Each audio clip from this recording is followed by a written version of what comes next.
Elon Musk sẽ tháp tùng Donald Trump trong chuyến công du quan trọng kỳ này tới Bắc Kinh, báo hiệu một sự chuyển biến đáng kể sau những rạn nứt xôn xao dư luận giữa hai người vào năm 2025.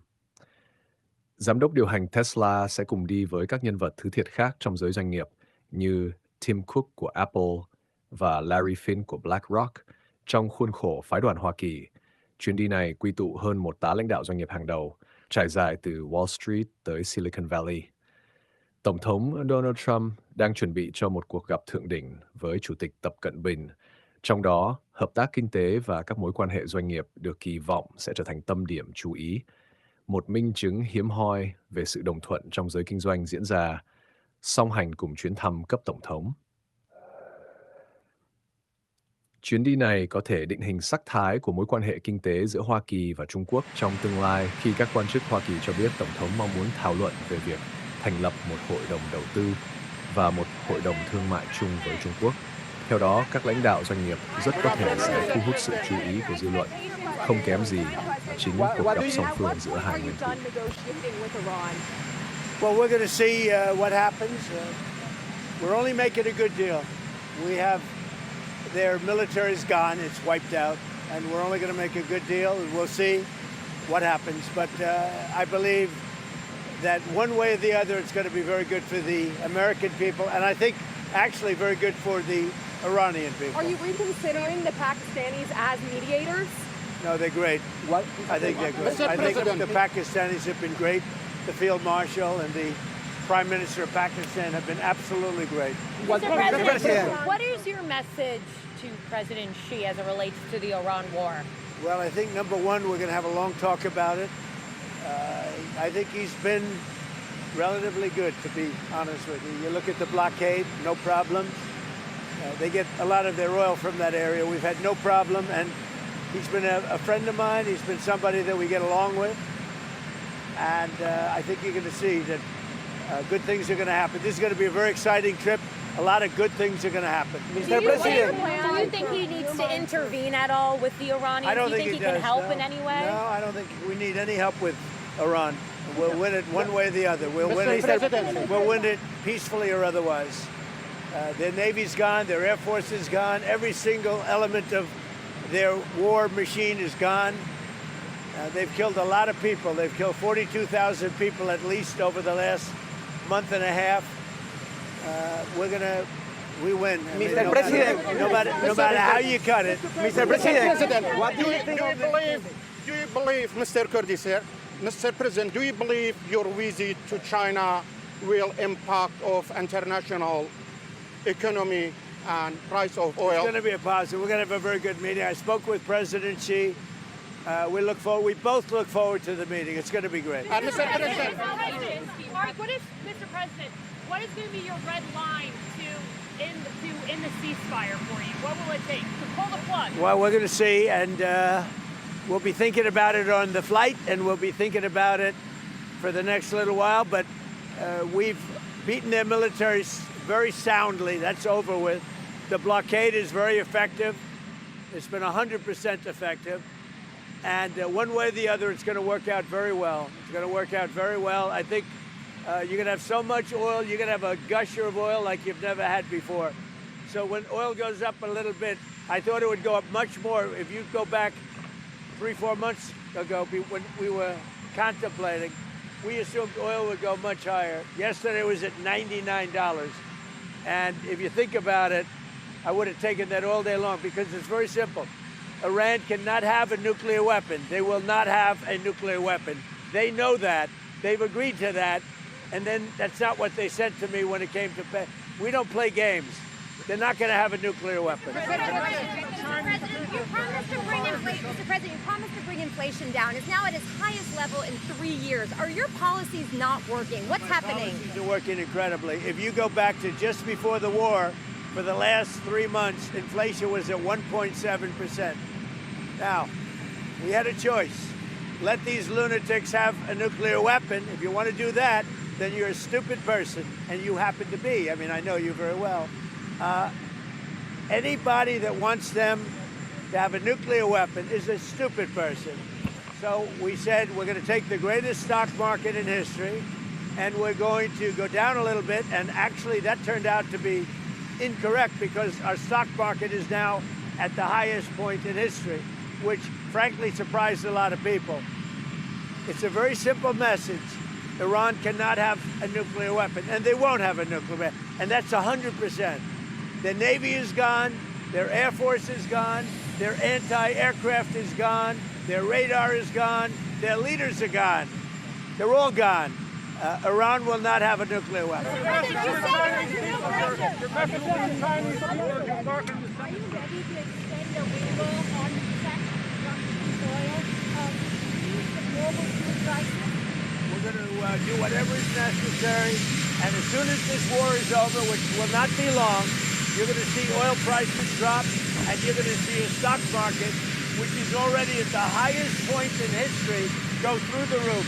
You're going to see the golden age of America, frankly, and you're seeing it now. So as soon as this is done, don't forget, you have hundreds of ships that are loaded up with oil that want to come out. As soon as they come out, we're going to have a gusher of oil, and you're going to have inflation that goes way down. Now, with all of this, inflation is much lower than it was under Biden. Biden had the highest inflation in the history of our country.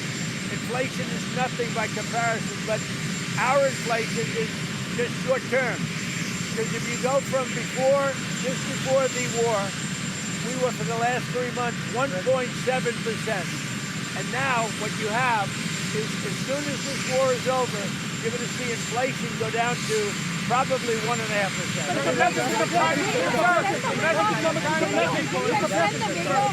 you extend the Your message is right. Thank you so much, Mr. President. Mr. President, yesterday you said the Turkish arms from the Turkish Kurdistan. A U.S. military official said that the Turks have not received any arms, and the Kurdish political parties are denying receiving any The arms. officials are wrong. The message of Chinese people, sir, on the summit.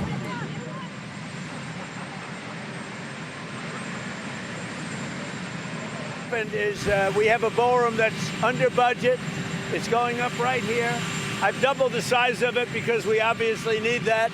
And we're right now on budget, under budget, and ahead of schedule. I doubled the size of it, you dumb person. It's double the size. You are not a smart person.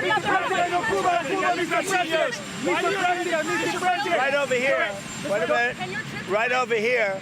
And based on a lot of things that have happened over the last year, we doubled the size of the ballroom.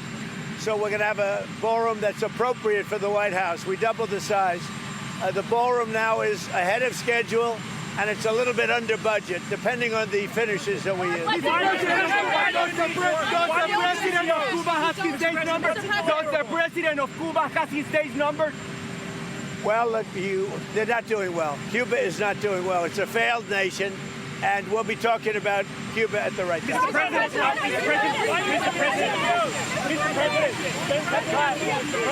me ask you about Venezuela. Some Venezuelans are concerned that there are some political prisoners still in their prison. Would you do something about that? Are you concerned? We're going to get them all out. And I'll tell you what, Delphi's doing a great job. The people of Venezuela are thrilled with what's happening. They can't even believe it. They're dancing in the streets. And as you know, we have Exxon, we have Chevron, we have all of the big companies going in. And Venezuela now is making more money than they've made in the last 25 years. As you know, they let a lot of the political prisoners out, and the rest will be coming. Thank you. Did you ask Marty McCary to resign, sir? Or did you fire your FDA Well, I don't want to say, commissioner? but Marty's a great guy. He's a friend of mine. He's a wonderful man, and he's going to be off. And the assistant, the deputy, is taking over temporarily until we find. Everybody wants that job. It's a very important job. Marty's a terrific guy, but he's going to go on and he's going to lead a good life. He was having some difficulty. You know, he's a great doctor, and he was having some difficulty, but he's going to go on and he's going to do well. Everybody wants that job. So the midterm elections, would you send the National Guard or ICE to voting locations in November? Would you do that? Well, you know what? I'd do anything necessary to make sure we have honest elections. We have to have honest So you're not ruling that out?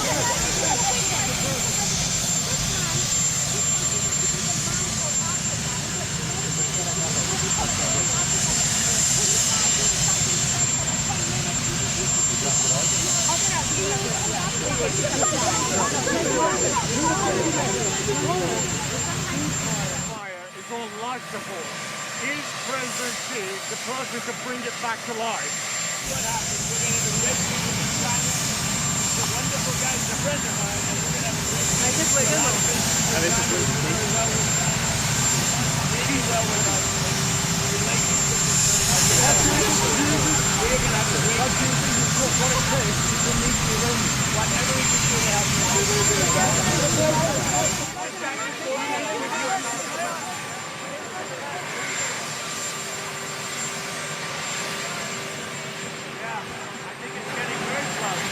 the end of the war in Ukraine, I really think it's getting very close. What's your Greenland? China invest $1 trillion in the U.S. Will China invest $1 trillion in the U.S.? When you're negotiating with Iran, Mr. President, what...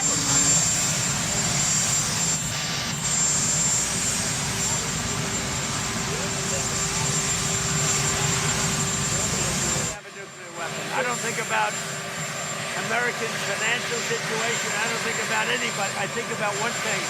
You cannot let Iran have a nuclear weapon. That's all. That's the only thing. Mr. President, will China invest $1 trillion in the U.S. or NATO? Dan? What is more broken, NATO or OPEC? Well, OPEC is having some difficulty right now because one of those things, but that has nothing to do with me. NATO was very disappointing to me. NATO was not there when we wanted them. We don't need NATO. We don't need NATO. But if we did need them, they just weren't there. He can help and contribute to a deal with Iran? He could. I mean, it might be.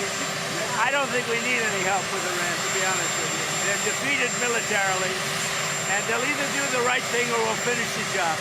They're either going to do the right thing or we're just going to finish the job. The